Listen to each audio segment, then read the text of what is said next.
Explore the galaxy. Collect kick-ass loot.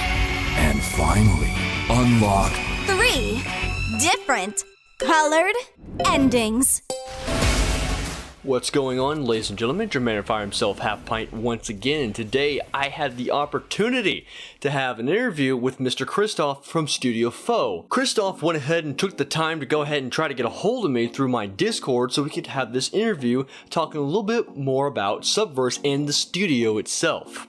Now, I am aware there was already an interview done about censorship and what their stance is on it, and I'm going to go ahead and put a link to it. If you guys haven't seen that video itself, I highly recommend checking out that video, as it had a lot of great information on their stances with censorship. In this video, we touch more upon the history of Studio FOW and their ideas and goals for Subverse. So, if you guys really appreciate the video, don't be afraid to subscribe, as there'll be more Subverse content in the future, and don't be afraid to leave a comment. I want to hear your guys' feedback on the interview and maybe more stuff you want to see or hear from Subverse in the future, as these guys are always listening to what you guys have to say. So without further ado, let's go ahead and get straight into the interview. Mr. Kristoff, what do you do exactly for the company, Studio FOW? Currently, I'm working as the senior producer for Subverse. That means I have about 30 jobs, all of them quite important. So I do everything from writing the main script to hiring people, balancing the budget, making sure the animators and programmers are all meeting their lead times for whatever deliverables they have, just all sorts of good stuff. All right, I didn't know that much about you. I thought you were just a community manager. I wasn't too sure on the position. You got a pretty high position going for the company right now, then. Yeah, I mean, you could say that. It's basically the director and then me when it comes to this particular game. He's the guy who founded the studio, Mr. DC, and then I'm kind of his right-hand man on this project. I take care of everything else that he typically does not. All right. Well, the biggest thing here, of course, is Subverse, and that's what a lot of people want to hear about. But I think more importantly is, how did we get to this point? How did Studio FOW get to Subverse? How did this company start? Oh, how did Studio FOW start and how to get to Subverse? Two separate questions. But let's see here. Studio FOW started a long time ago, actually, when the gentleman I mentioned, DC, he had a friend named Yagsky. And Yagsky was messing around with Source Filmmaker, which was a free animation program that Valve released, I think something like 10 years ago. And when it was released, people started ripping assets out of video games, putting nude mods on them, and like doing like Barbie and Ken mashed together to make it look like they were fucking. Oh my god. And yeah, that's kind of how the whole SFM porn industry got started. And Yagsky was actually quite good at it. He had a very signature style, and since he was one of the top guys and he was friends with DC, and DC had experience doing video editing, stuff like that, they thought, okay, instead of making these 1 to 5 second loops that everyone makes, how about we try and make a full movie? And everybody thought that they were crazy because it's an obscene amount of work, but they actually managed to pull it off. And the result of that project was something called Lore in Trouble.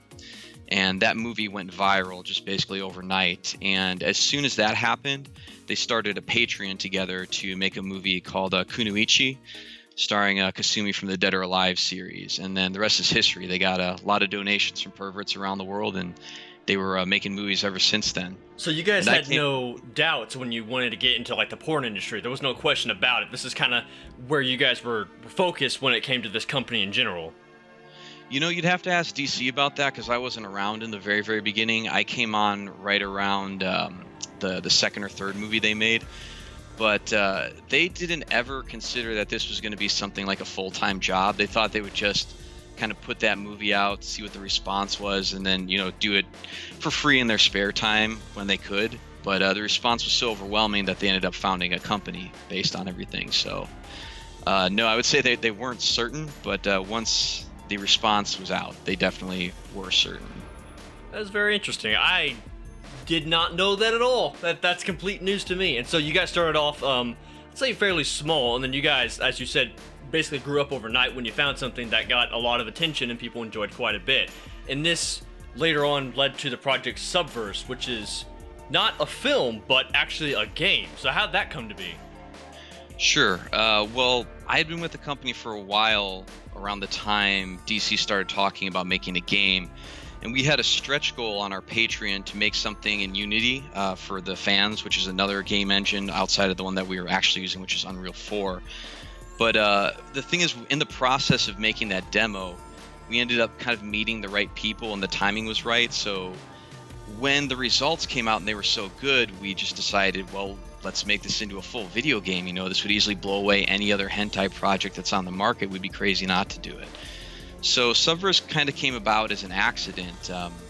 We were fully intending to just kind of, make movies from here on out, but since the game stuff turned out so well and we wanted to move into this new engine, Unreal 4, and we thought, okay, this is an excellent opportunity for our animators to not only get some practice, but for us to kind of get over all the technical hurdles of making a massive production in there.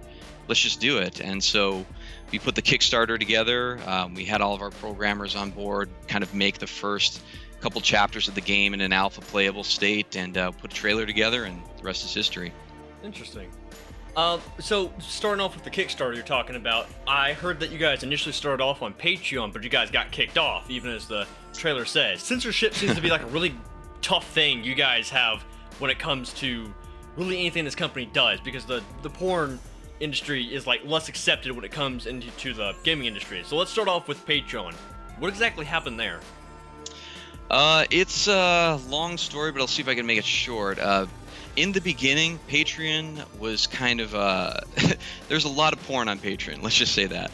There's a lot of people making questionable content that went against what they said their community guidelines were, but they didn't care because they were just kind of happy to take the cash.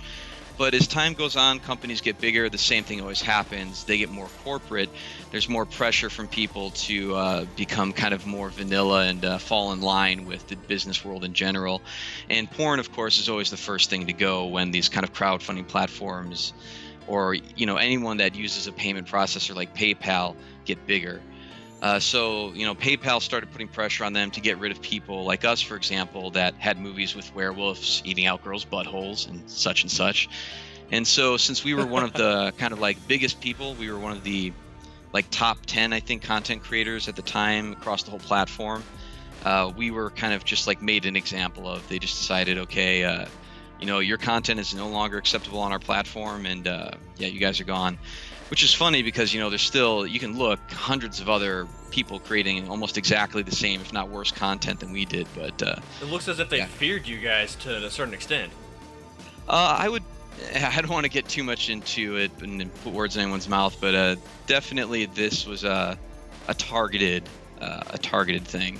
That's completely fair. It definitely does seem that way since you guys grew so big, and it's not really something they want to support, and so once you get a little bit out of hand, they kind of want to dial that back. In this case, it was elimination.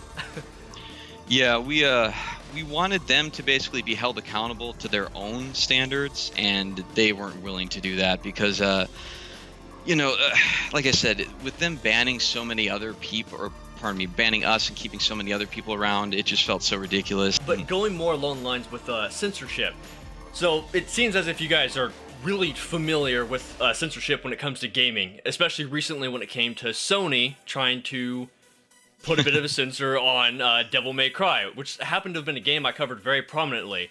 Because of Sony, they had to put lens flares in the game to cover up certain body parts of women, which even affected the game on Steam and Xbox as well. And so you guys seem to be like very much against that sort of stuff. And do you think this has kind of helped you guys a little bit when it comes to promoting the game? Yeah, the company, we don't really get very political, but being anti-censorship is something we are very proud to say. When it comes to things like that with Sony and those like stupid little lens flares they added to the game, us fighting against that kind of thing did definitely help us out with this campaign. People kind of sense that we're not around to take shit from these companies that don't really even believe in the products that they're selling, that they have to censor it to that point, don't even really understand the censorship that they're doing. It's like, you see Dante disemboweling some demons, then a second later, like half a nipple or like a butt crack is a huge deal. It's absolutely ridiculous. It makes no sense. And we're more on the side of logic, there's nothing wrong with sex. It's not something that needs to be shunned or abhorred, and treating it in such a way is absolutely counterproductive. So with this particular game that we're making, it's just going to be so absolutely filthy from top to bottom. And people see that, they believe in what we're doing, we're passionate about it. And so I would say coming out strong against that kind of censorship push in the gaming industry has definitely served to awaken, kind of a pushback in the gaming community that we're seeing now. People are not happy with the way things are going, and so yeah, I mean, we just, with what we're doing, it was never like our intention to protest or do anything political, but we just kind of like fell into that category naturally based on the content, and people have really appreciated our honesty and transparency concerning that. Makes sense. You guys are kind of trying to do your own thing, and it happens to engage in some sort of politics, which helps you in the end, but you're not purposely trying to engage within it. And I think I'm hoping that you guys don't get taken down on Steam, which I wouldn't think so, but they've had some problems with this sort of stuff in the past. But considering the fact that your game is very blatant when it comes to advertising what it's about, I mean, it's kind of hard to accidentally buy a game like this. I would hope so, at least. All right, so the big question we're here for. We talked about a lot about Studio FOW, how you guys got here, and all that sort of good stuff. But Subverse, what is Subverse? Why is it the way it is? Subverse is awesome, and it is awesome because we have a fantastic team putting it together. We're talking about people that are lifelong gamers and perverts that want to make the best adult video game ever made, and we work tirelessly day and night to make sure that we can bring everybody that product. We saw that there was a big market for this kind of thing. This is something that people have always wanted to see, and we're putting together the game, which is going to end up being a full-length RPG with tactical grid combat and shmup shooting sections out in space. The game will be about 30-plus hours when it's done, and people will be very, very impressed. All right, before we go any further, this is me gonna be a little selfish right here, all right? I haven't heard too much about this tactical grid combat, all right? I'm a huge XCOM fan. I was getting a lot of information about the porn, but I want to hear more about this tactical grid combat. What's going on here? What inspired you guys to make it this way, and how far do you guys plan to go with it? Sure. As far as the grid combat's concerned, we knew we were doing sci-fi pretty much immediately because in the 3D world, making assets and acquiring assets in a sci-fi setting is by far the easiest. You can do pretty much anything you want. So we knew we wanted to have a ground battle and an air battle system. We didn't want to do something third person like Mass Effect because with all that kind of animation you need, it becomes very expensive to develop rather quickly. But when it comes to like a role-playing game battle system, we had considered a couple different things like traditional JRPGs, and eventually settled on grid combat because it allows us to fully display all of our 3D models.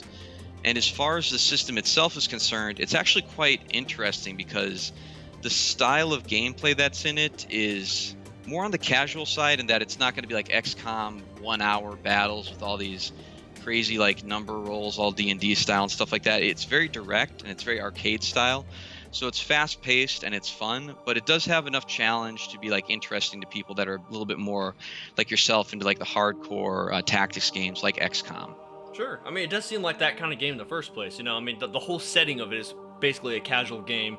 Having the gameplay fit it as such, it all works together. There's no real outliers here. Will you guys also have the options for difficulties maybe in the future? When it comes to that, it's a tough question to answer because this is our first video game, and when you start adjusting video game, it leads to a lot more number crunching and a lot more testing. So as far as like difficulty adjustment down the line, I would say what we're more likely to do is add in expansion content or additional missions that are very challenging. So that way the main game will remain kind of like the same difficulty throughout, so anybody can finish it at any time. And then we'll add in those extra missions for the people that really want to like test themselves, and we'll have some cool rewards for those. I'd say that's the most likely outcome. Sure. It's the easiest to do. That definitely makes sense. I'm also glad you guys aren't making like real too many promises, basically. I know a lot of people are familiar with Star Citizen, a game that made a lot of money, and I won't go too much into it, but they spent a lot of that money, and we're still waiting for the product. Now, I have no doubt you guys knew you're going to make a lot of money, but probably not this much money in particular. You guys do have a plan to make sure you guys stick with getting the game out and it doesn't get like content bloat or feature creep, right? Absolutely. And something I want everybody to know, which a lot of people do know at this point, but DC and I are both very no-nonsense businessmen, and I myself have a lot of years of experience in project management, balancing budgets, making sure products are delivered on time. So when it comes to that feature creep kind of stuff, it's very tempting, but we are absolutely not going to get involved in that kind of situation. We have a plan set out, we have the budget set, we know what we can deliver within the time frame that's available to us, that the money affords us. So, I mean, this game is going to get made. It's going to deliver everything that we've promised because we know we can do it. Like, factually know, we have the plan, everything is all set. So they don't have to worry about a situation like Star Citizen, where there's a guy in charge who's primarily like a visionary. And yeah, he's delivered completed games before, but nothing anywhere near this kind of scale with that kind of budget. And it's not going to like quickly get out of our hands as we're trying to do all these crazy things. We have tons of plans in place for contingency if certain things fail, and then we have plans in place if we're ahead of time. Like, everything is covered with this. So I want the community to feel very confident that we're going to deliver exactly what they're looking for. That's a very positive thing to hear, and I'm sure a lot of people are going to love hearing something like that. The confidence coming from people like you ensuring this. And even the roadmaps you guys have been giving out recently have also reinsured this to make sure that, hey, this stuff's happening, everything on the Kickstarter is, we're sticking to that, and we're not adding too much stuff. So that's absolutely amazing to hear. Now, I gotta get your guys' opinions on this take. The Kickstarter making, what was it, 2.1 million pounds. Were you guys expecting anything close to that at all? Well, just to correct you, it was 1.6 million pounds, about 2.2 million US dollars. Okay. Now, just to be clear with everybody, we don't get all of that money. There is a huge amount that goes to, like, Kickstarter, Steam, Unreal for letting us use their engine. So at the end of the day, we get a certain percentage of that. And we also had, and we announced this, there was a lot of fraud going on because of certain accounts made in China and things like that. So the budget isn't exactly what everyone reported, but it's still a significant amount higher than what we initially expected. So to answer your question, did we expect to make that kind of cash? DC and I had kind of joked about it initially, that like the perverts in the world were going to kind of come through for us on this one when they saw the quality of the product, and they really did. It was kind of a perfect storm of things. A lot of different things happened during the campaign that brought a lot of attention to it, and this being something that is so desired in the gaming and adult industry right now, combined with, like as you said, the censorship issues that we kind of touched on, and unintentionally, stoked some flames. Just everything kind of was a perfect storm of pervert bucks for it all to come together and get us funded quite well. So we're very happy about that. That's great to hear. That's hopefully there wasn't too many of those China accounts, but it sounds like some people were trying to inflate the numbers for a little bit. But hey, that's not a bad thing. 2 million makes a good tagline, I'm pretty sure. Yeah, it's very awesome to be number 17 all time on Steam in a time when like games are not getting funded on Kickstarter anymore. Pardon me, 17 on Kickstarter. But yeah, us being up there with these like AAA companies or people that had previously worked for AAA companies while spending $0 on advertising, it's just absolutely obscene. So I'm very proud of the perverts of the world for getting us there. Of course, we don't want to get people too excited for something that might not happen, but is there any deadlines in particular you think some people should be anxious for, ready for, when it comes to like maybe a beta release, or when you guys plan to have a general release for the full ship of the game? Full ship of the game, I can't even like begin to say when exactly it's going to come out, because there's going to be so many refinements we make from the early access to that. I can say what we've already announced is that the target for the very first chapter of the game is going to be late summer. So everybody just keep watching out for that particular date. If you're part of the beta testing team, we have our channel on Discord, and we will be releasing various gameplay sections to that channel for you guys to kind of bug test, play through, and give us feedback on. And those are going to be coming out like any day now, basically, just as soon as we get everything put together the way we want it to. We're going to open up our beta extension branches on Steam, and you guys will be able to kind of see what the game's all about. Awesome, and you guys are also communicating very well with the fans. Speaking of which, where are the best places for fans to hear from you guys? Okay, so if you've backed us on Kickstarter, you will be getting updates through that website. Also, we push updates on Steam, and I highly encourage everyone to join our Discord server, because you can interact with me and the developers and all of our mods on there, get up-to-date information anytime you need to. And we also push announcements on Twitter, and we publish stuff on the Subverse website, which you can find through studiofo.com. So follow us on all those places. You'll get plenty of information. And yeah, of course, subscribe to Halfpint's YouTube channel because he also puts out updates for us every once in a while. Yeah! All right, I'll leave a link down below for all that sort of information so you guys can go and check that out for yourselves. I highly recommend doing so. I'm actually in their Discord myself, and they have updates all the time, so we always know what's going on. Kristoff, thank you very much for taking the time to hang out with me, answer some of these questions. Is there anything else you'd like to elaborate or touch upon before we go? Nope, just thank you so much to everybody who donated to the Kickstarter, and thank you to everyone in our Discord server for keeping the community alive. We really look forward to bringing this game to you guys, and yeah, you're going to get everything that we promised and more. And I couldn't be more excited about this project, the way it's turning out. Everybody here is just thrilled with how everything's coming together, and I think people are going to be just so impressed when they play it. And yeah, I just really happy. So thank you so much for getting us to this point, and we look forward to putting the game out for you. Guys, that's going to be it. Hopefully you enjoyed. Leave a comment down below on what you thought, and if you have any questions, be sure to go down to their Twitter and their Discord and ask them, and keep up to date on the game, all the information. I will be making more Subverse content in the future to keep you guys notified as well. So with that being said, thank you all for watching Long Time, but not Hard Time, and I'll see you guys next time.